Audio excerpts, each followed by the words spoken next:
নমস্কার, আমি ডক্টর সঞ্চয়ন মণ্ডল। আমি সিনিয়র কনসালটেন্ট মেডিকেল অনকোলজিস্ট। আজকে একটা খুব কমন প্রচলিত ধারণা, ভুল ধারণা এবং কথা নিয়ে আলোচনা করব। সেটাকে আমার পেশেন্টরা অনেক সময়তেই আমার ওপিডিতে জিজ্ঞেস করে, ডাক্তারবাবু চিনি খেলে কি ক্যান্সার হতে পারে, বা ক্যান্সার পেশেন্টদের চিনি খেলে কি ক্যান্সার বেড়ে যেতে পারে? এটা একটা ভুল ধারণা। তার কারণ চিনি মানে সুগার হচ্ছে একটা সেলের এনার্জি, কিন্তু আমাদের মনে রাখতে হবে এই এনার্জিটাকে আমি যদি বাদ দিয়ে দিই কমপ্লিটলি, ধরুন কার্বোহাইড্রেট ফ্রি ডায়েট খেলাম, তাহলে কি ক্যান্সার সেলের গ্রোথ কমপ্লিটলি বন্ধ হয়ে যাবে? হবে না। কারণ ওয়ারবাক ফেনোমেনন 1920 সালে বিজ্ঞানী ওয়ারবাক যখন ডিসক্লোজ করলেন যে ক্যান্সার সেল র্যাপিডলি প্রলিফারেট করে, তার কারণটা হচ্ছে ওদের একটা ব্যাটারি অফ সেলস রয়েছে যেখান থেকে ওদের এনার্জি প্রোভাইড করে, যেটা নর্মাল সেলের থেকে ডিফারেন্ট মাইটোকন্ড্রিয়া দিয়ে ওদের এনার্জি প্রোভাইড করা হয়। এবং সেই ক্যান্সার সেলে আপনি যদি সুগার বন্ধ করে দেন, তাতেও ক্যান্সার সেল প্রলিফারেট করছে। তাহলে ক্যান্সার সেল সবসময়তেই একটা ডিফারেন্ট ওয়ে আউট বার করে সেখান থেকে প্রলিফারেট করছে, একটা সেপারেট ব্যাটারি নিজের মতন তৈরি করে নিচ্ছে, যেটা থেকে অটোমেটিক চার্জ হচ্ছে।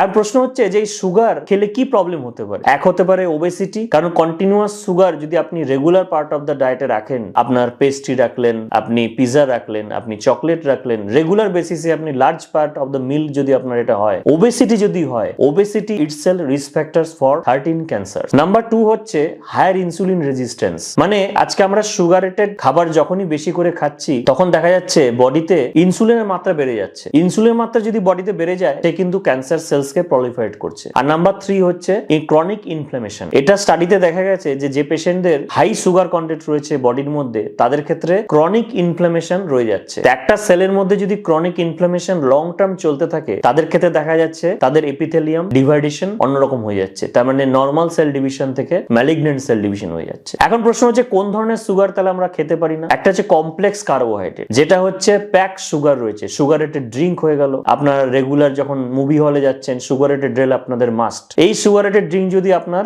রেগুলার মিলের যদি পার্ট হয়ে যায়, তখন সেটা রিস্কি ফর ইউ। নাম্বার 2 হচ্ছে আমাদের যে সুগারেটেড ড্রিঙ্ক ছাড়া আমাদের হচ্ছে রেগুলার লার্জ অ্যামাউন্ট অফ যদি সুগার আপনার মিলের পার্ট হয়, যেমন প্যাকড ক্যান জুস, যেটার মধ্যে অলরেডি সুগারেটেড মিলিত করা থাকে, তাহলে আমাদের অ্যাডভাইস হচ্ছে ফ্রি সুগার আপনি নিন, যেটা হচ্ছে নর্মাল ফ্রুটস বা ভেজিটেবল মধ্যে যে ধরনের সুগার হচ্ছে সেটা ফ্রি সুগার। এবং আমেরিকান হার্ট অ্যাসোসিয়েশন বলছে ছেলেদের ক্ষেত্রে 36 গ্রাম পার ডে আর মেয়েদের ক্ষেত্রে 24 গ্রাম পার ডে সুগার হচ্ছে অ্যালাউড। এই ধরনের সুগার আপনাদের হচ্ছে লিমিটের মধ্যে, এবং এই সুগার খেলে আপনার ডেফিনেটলি কোনো ক্যান্সার সেলের ওপর কোনো রকম প্রভাব পড়বে না। ক্যান্সার সেল গ্রো করা এটা ভুল ধারণা। কিন্তু হ্যাঁ, একটা কথা মনে রাখতে হবে যে এই ধরনের অ্যাডেড সুগার বা কমপ্লেক্স কার্বোহাইড্রেট ভেঙে যে ধরনের আমাদের সুগার তৈরি হচ্ছে বা কমপ্লেক্স সুক্রোজ যেগুলো তৈরি হচ্ছে, সেগুলো যেন আপনার লার্জ মিলের রেগুলার ডায়েট না হয়। তো এই ধরনের ভুল ধারণা ত্যাগ করুন, নর্মাল হেলদি লাইফস্টাইল মেনটেন করুন। যে পেশেন্টের ক্যান্সার ট্রিটমেন্ট চলছে তাকে এই ধরনের বারণ করা আপনাদের আমি বারণ করছি। এই ধরনের কোন রকম প্রশ্ন